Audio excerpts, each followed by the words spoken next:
When it comes to any conflict, the stories we hear pretty much shape everything we believe. Today, we're going to dig into a perspective on the war in Gaza that, according to investigative journalist Jeremy Scahill, is being systematically silenced. We're going to look at his take on the media, the leadership, and the history he says is just completely missing from the headlines. So this is really the central question Jeremy Scahill is asking. He argues that, in the West, the narrative is just overwhelmingly shaped by Israeli and U.S. government sources. Meanwhile, Palestinian voices, especially from factions like Hamas, are almost totally absent. So what's the real cost of that silence? And here's the core of his argument. It's a really strong accusation. He's not just saying, hey, we should hear another point of view. No, he's calling the failure to even try to get that interview a complete breakdown of what journalism is supposed to be. According to Scahill, this whole refusal to interview all parties, it's not just some missed opportunity. He says it's an active choice that shapes the entire story. When journalists start treating one side as forbidden, well, that has a huge effect on what we, the public, are even allowed to know. And what's the consequence of that? Well, Scahill argues that allegations from the US and Israel just go completely unchallenged. Without anyone asking the tough questions directly, you get this one-dimensional, kind of cartoonish portrayal of the Palestinian resistance as just terrorists. And that becomes the accepted reality, making it so much easier to dismiss their side of the story and, frankly, their humanity.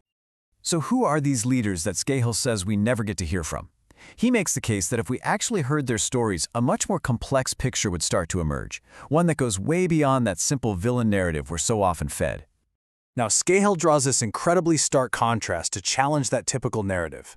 He puts the personal lives of leaders on both sides, side by side, arguing that the personal experiences of the Hamas leadership are deeply and tragically tangled up in the conflict itself. He points out that, a lot of these leaders are actually highly educated professionals, doctors, lawyers. Their entire lives have been defined by the occupation. Scahill's point is that their personal stories, marked by so much loss and just life in Gaza, you can't separate that from their politics. It adds a layer of human context that is almost always missing from the conversation. And this brings us to a bigger pattern Scahill says he sees in the whole diplomatic process. He claims this cycle of negotiation, followed immediately by targeted violence, isn't new at all, but a consistent, long-term strategy. This is Scahill's historical thesis in a nutshell, and it's a huge claim.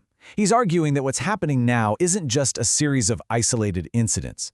He says it's the continuation of a strategy to systematically eliminate any Palestinian leader who actually engages in diplomacy, which of course undermines any real shot at a political solution. And the events from the summer of 2024 really seem to illustrate the cycle he's talking about. Just in that short period, he points to 2 times where Hamas takes a pretty big diplomatic step forward, only to be met immediately with a targeted strike against the very leaders who are involved in those talks. Now, according to Scahill, here's another critical detail that the media is missing. These negotiations aren't just happening in some Hamas-only bubble. He reports that the process is way broader, involving a real effort to build a coalition of different Palestinian factions. This is a really crucial point Scahill makes. Hamas isn't acting alone here. He says there's a serious push for a unified front to figure out, together, what the future of Palestinian governance looks like, moving past all those internal divisions that have weakened their cause for decades.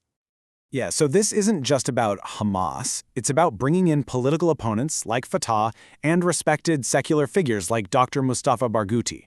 Scahill argues that all across the Palestinian political spectrum, there's this shared feeling that the future of their entire cause is on the line, and they have to unite against what they see as a serious existential threat. Okay, this brings us to what Scahill presents as maybe the most powerful example of this whole narrative inequality. It's the highly emotional and incredibly politically charged issue of the bodies of the deceased. So the international community, the media, they have, for very understandable reasons, focused intense attention on recovering 13 Israeli bodies. The search has involved a ton of resources and diplomatic pressure. And you hear this question from a world leader, no less, and it reflects a pretty common and, again, understandable public reaction. The idea of holding bodies is seen as just a deeply cruel tactic, a violation of basic human dignity. But then, Scahill counters that feeling by pointing to this number. He cites estimates that Israel is holding over 2,000 Palestinian bodies as part of a long-standing but not very well-known state policy. And here's the crucial point he makes. What is so widely condemned as this horrific act by a non-state group is, in fact, practiced as official state doctrine by Israel, and it has been for decades. This context, he insists, is almost totally missing from the public conversation. So, in the end, Scahill's whole analysis really leaves us with this question. If the job of journalism is to give us the full picture, what happens to our understanding of a conflict when crucial facts, context, and entire perspectives are just left in the dark?